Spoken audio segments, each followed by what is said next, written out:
చామల కిరణ్ కుమార్ రెడ్డి ఏమైతే చెప్తున్నారో, ఒకటి ఆ భూముల్ని ఇంకా అమ్మాలన్నది నిర్ణయం తీసుకోలేదు. రెండోది ఏ విషయంలో చాలా దెబ్బతీసింది అంగీకరిస్తున్నారు ఆయన.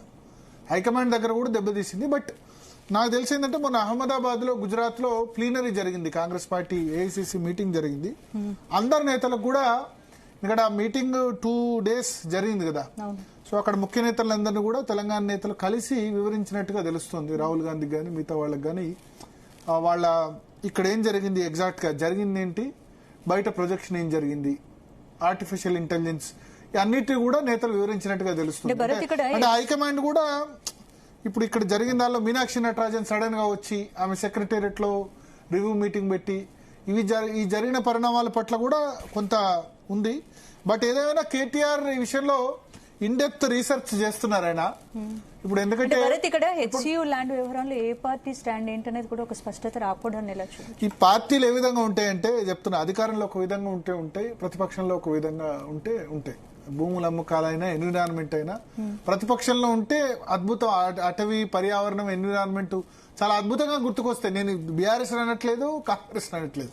కాంగ్రెస్ ఇప్పుడు రేవంత్ రెడ్డి సెక్రటేరియట్ లో చెట్లు కొట్టేస్తే అది సెక్రటేరియట్, కొత్త సెక్రటేరియట్ కట్టొద్దు రేవంత్ కేసీఆర్ అక్కడ చాలా చెట్లు ఉన్నాయని కేసులో వేశారు. ఇప్పుడు ఇక్కడ కూడా చెట్లు ఉన్నాయి. వాళ్ళు ఏమంటారు, ఇప్పుడు 20 సంవత్సరాలు అక్కడ ఖాళీ ఉంటే చెట్లు పెరగవా, పక్కన చుట్టుపక్కల చెట్లు ఉన్నాయి కదా అంటారు.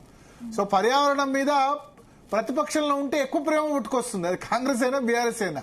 ఇప్పుడు బీఆర్ఎస్ కు ప్రేమ పుట్టుకొస్తుంది, ఇంతకుముందు కాంగ్రెస్ కు వచ్చింది. ఇప్పుడు బీజేపీ ఇక్కడ ప్రతిపక్షం కాబట్టి వాళ్ళకి ప్రేమ పుట్టుకొస్తుంది. ఇప్పుడు హైదరాబాద్ సెంట్రల్ యూనివర్సిటీ ల్యాండ్ అని వాళ్ళు అంటారు. ఇన్ని రోజులు ఎటువైనారో తెలియదు. హైదరాబాద్ సెంట్రల్ యూనివర్సిటీ ఎందుకు క్లెయిమ్ చేయలేదో భూమిని అర్థం కాలేదు. హైకోర్టులో, సుప్రీంకోర్టులో ఇది మా భూమి అని ఎందుకు వాళ్ళు చేయలేదు? మరి 2003 నుంచి 4 నుంచి కేసు నడుస్తుంది కదా. అప్పుడు 2004 నుంచి 14 యూపీఏ ప్రభుత్వం, Congress party. Hyderabad central university అంటే ఎవరిది? Central university. కేంద్ర ప్రభుత్వంలో ఎవరు అధికారులు ఉంటే వాళ్ళు చూసుకోవాలి. వాళ్ళు వీసీలని కానీ రిజిస్టర్ని కానీ అపాయింట్ చేస్తారు. సో యూపీఏ ప్రభుత్వం 9 ఏళ్లు ఉన్నప్పుడు వాళ్ళు ఈ భూమి గురించి పట్టించుకోలేదు. ఇప్పుడు బీజేపీ ప్రభుత్వం, ఎన్డీఏ ప్రభుత్వం వచ్చిన 10 సంవత్సరాలు ఇక్కడ వాళ్ళున్న వీసీలు, రిజిస్టార్లు ఈ భూమి మాదని చెప్పలేదు. ఇప్పుడు ఈ రాష్ట్ర ప్రభుత్వం మాత్రం ఫైట్ చేస్తుంది. రాష్ట్ర ప్రభుత్వం అంటే అది అప్పుడు రాజశేఖర్ రెడ్డి ముఖ్యంగా చంద్రబాబు నాయుడుకు సంబంధించిన సన్నిహిత వ్యక్తి బిల్లీరావు అని చెప్పి క్యాన్సిల్ చేశారు. రాజశేఖర్ రెడ్డి, రోషయ్య, కిరణ్ కుమార్ రెడ్డి, కేసీఆర్ అందరు ప్రభుత్వ ఆయనలో కూడా ఇది ప్రభుత్వ భూమి అని చెప్పారు. అందరి కన్ను కూడా దీని మీద ఉంది. ప్రభుత్వ భూమి అంటే దీన్ని అమ్మొచ్చు, వేలం వేయచ్చు. భూములను అమ్మకానికి పెట్టడమే హెచ్సియు వివాదానికి కారణం అనుకోవచ్చు. ఇక్కడ ఆబ్వియస్లీ భూములు అమ్మకం పెట్టుకుంటే ప్రభుత్వానికి డబ్బులు వస్తే ఏం చేస్తారు? వెల్ఫేర్ స్కీమ్స్ ఇంప్లిమెంట్ చేస్తారు. ఇక్కడ సమస్య మూల కారణం ఇది. ఫ్రీ బీస్ ఇవ్వకుంటే మీరు బీఆర్ఎస్ ప్రభుత్వం భూములు అమ్మకం కోకాపేట దగ్గర 100 కోట్ల ఎకరా అమ్మింది. అంతకుముందున్న కాంగ్రెస్ ప్రభుత్వం కూడా బయోడైవర్సిటీ దగ్గర భూములు అమ్మినప్పుడు వీళ్ళు గొడవ చేశారు. ఇప్పుడు రేవంత్ రెడ్డి ప్రభుత్వం అమ్ముతోంది. రాజశేఖర రెడ్డి కూడా కూకట్పల్లిలో అప్పుడు భూములు అమ్మిన పరిస్థితి ఉంది. సో ఈ భూములు అమ్మి ఈ డబ్బులు తీసుకొని దీన్ని వెల్ఫేర్ స్కీమ్స్ అంటే వృద్ధులకి పెన్షన్ ఇస్తే ఎవరు అబ్జెక్ట్ చేయరు. ఏం 1,00,000 రూపాయలు కళ్యాణ మస్తు, షాదీ ముబారక్ అవసరం? అంత రిచ్ స్టేటా మనం? వీళ్ళు 1,00,000 ఇస్తామని ఇంకా ఇప్పుడు కాంగ్రెస్ పార్టీ తులం బంగారం అని చెప్పారు. వాళ్ళు అనౌన్స్ చేసినప్పుడు తులం బంగారం 50,000 ఉంది, ఇప్పుడు 1,00,000 రూపాయలు అయింది కదా. మేనిఫెస్టోలో వాళ్ళు పెట్టినప్పుడు తులం బంగారం 50,000-60,000. ఇప్పుడు అంటే కళ్యాణ్ వస్తే షాదీ ముబారక్ వాళ్ళు 2 లక్షలు చేయాలి. ఇంప్లిమెంట్ చేయగలుగుతారా? మీరు ఏం చేయండి, హెల్త్ ఇవ్వండి, ఎడ్యుకేషన్ ఫ్రీ ఇవ్వండి, ఇది ఇవ్వండి. కానీ వాడు తులం బంగారం ఇస్తా, వాడు ఇంకొకటి 2 తులాలు ఇస్తా అంటాడు. ఇంకొకటి మొత్తం పెళ్లి ఖర్చు, భోజనం ఖర్చు మేమే అని ఇంకోటి రేపు మేనిఫెస్టోలో పెడతాడు.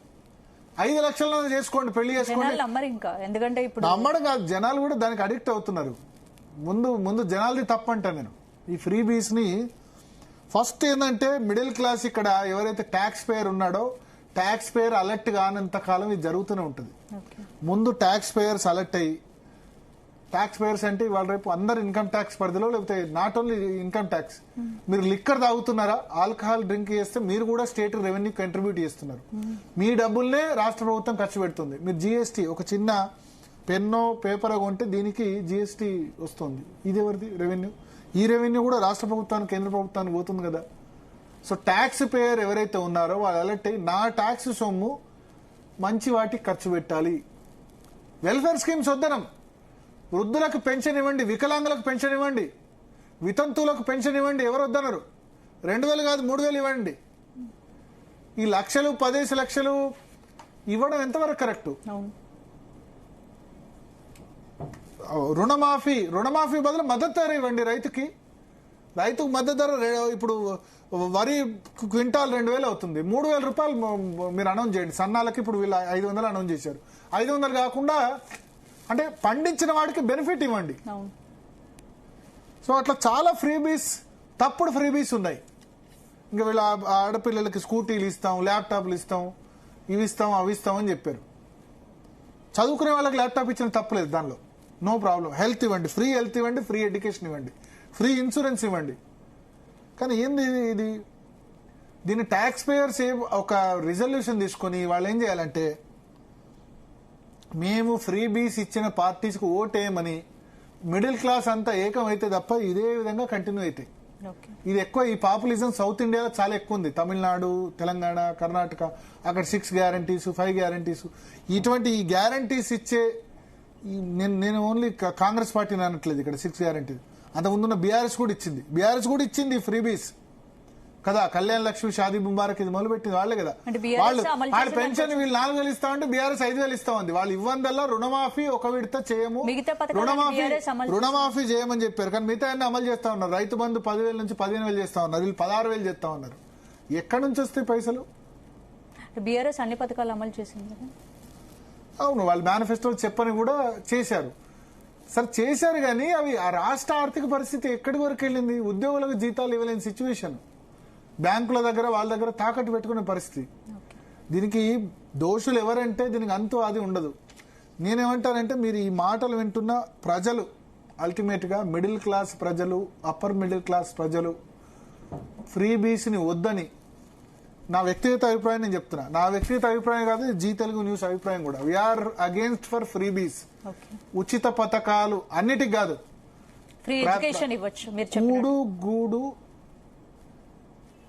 తిండి అంటే ఒకటి, మంచికి ఫుడ్ ఫ్రీగా ఇవ్వచ్చు, అంటే పేదలకి ఫుడ్ ఫ్రీగా ఇవ్వచ్చు. మన దగ్గర మరీ ఎక్కువ ఇస్తున్నారు. 3 కోట్ల రేషన్ కార్డ్స్ ఉన్నాయి. రాష్ట్ర ప్రజలకు ఉన్న జనాభా కంటే 90% పేదలట.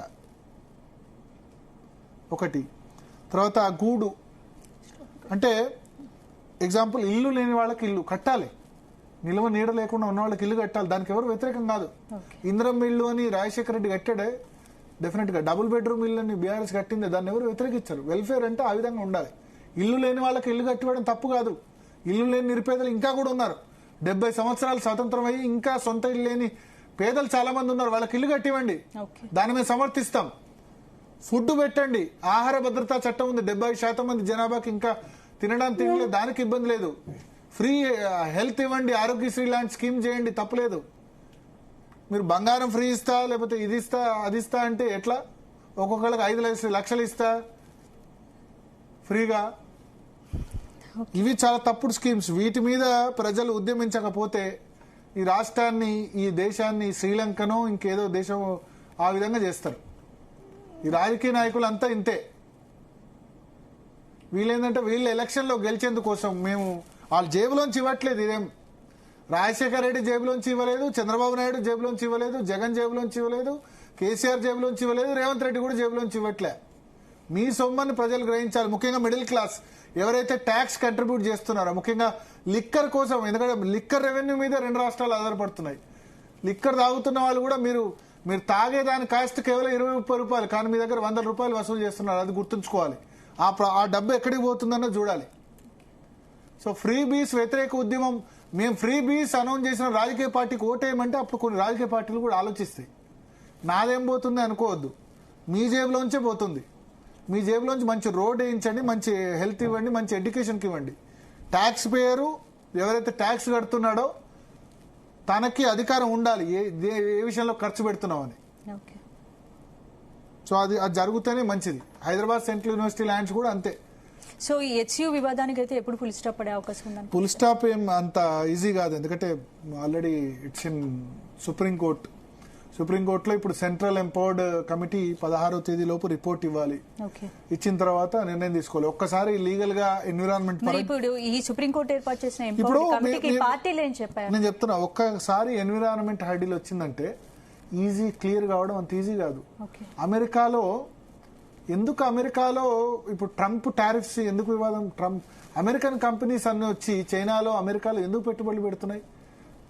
మన దగ్గర నుంచి ఫార్మా కంపెనీస్ మన దగ్గర నుంచి ఎక్స్పోర్ట్ చేసి మందులు అమెరికాకి సప్లై చేస్తున్నాయి. అమెరికాలో మందులు సప్లై కదా, టెక్నాలజీ వాళ్ళకి లేదా? యాపిల్ ఐఫోన్స్ చైనాలో తయారవుతున్నాయి.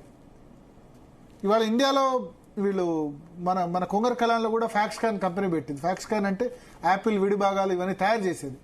ఇక్కడ ఎందుకు తయారు చేస్తున్నారు? అమెరికాలో ఏ ఇండస్ట్రీ పెట్టాలన్నా environment problem, land problem, cost ఎక్కువ, చీప్ లేబర్ కాదు. ఇండియాలో ఎందుకు వచ్చి ఇండియా మీద ప్రేమ కాదు, తక్కువలో ఖర్చు అవుతుందని చెప్పి ఫార్మా పరంగా ఫార్మా యూనిట్స్ అమెరికాలో ఫార్మా ఇండస్ట్రీ పెట్టాలంటే చాలా ఎన్విరాన్మెంట్ పరంగా ఉంటాయి. అదే మన దగ్గర పటాన్ చెరు మీరు అటు బొండి ఎంత దారుణంగా ఫార్మా వ్యర్థాలు ఏ విధంగా వదిలేస్తారో చూడండి. ఆ ప్రాంతాల్లో నివాసం ఉన్న వాళ్ళైతే వాళ్ళ పరిస్థితి దారుణం. సో ఇక్కడి నుంచి మనం అమెరికాకి ఎక్స్పోర్ట్ చేస్తున్నాం. అమెరికాలో తయారు చేయొచ్చు, కానీ అమెరికాలో ఎన్విరాన్మెంట్ క్లియరెన్స్ రావాలంటే అంత ఈజీ కాదు. సో ఒక్కసారి ఇప్పుడు ఇక్కడ కూడా ఎన్విరాన్మెంట్ హర్డిల్ వచ్చిందంటే హెచ్సియు ల్యాండ్ అది కావడం అంత ఈజీ కాదు. ఇప్పుడు అల్టిమేట్ గా ఏముంటది? రేవంత్ రెడ్డి ప్రభుత్వం మీ డబ్బులు తీసుకురావాలి, ఆ 6 గ్యారెంటీస్ అమలు చేయాలి. బీఆర్ఎస్ బీజేపీకి ఏముంటది? వీళ్ళు డబ్బులు తీసుకొచ్చి వీళ్ళు ఖర్చు పెడితే మా పరిస్థితి ఏందని వాళ్ళకు ఉంటుంది. కాబట్టి వాళ్ళు ఆపోజ్ చేస్తారు, వీళ్ళు సపోర్ట్ చేస్తారు. రేపు అధికార ప్రతిపక్షాలు తారుమారైతే సేమ్ ఇదే జరుగుతుంది. ఇది ఒక గేమ్. ఈ గేమ్ లో మధ్యలో బలయ్యేది ప్రజలు. రైట్ భరత్, ఇక నెక్స్ట్ టాపిక్ లోకి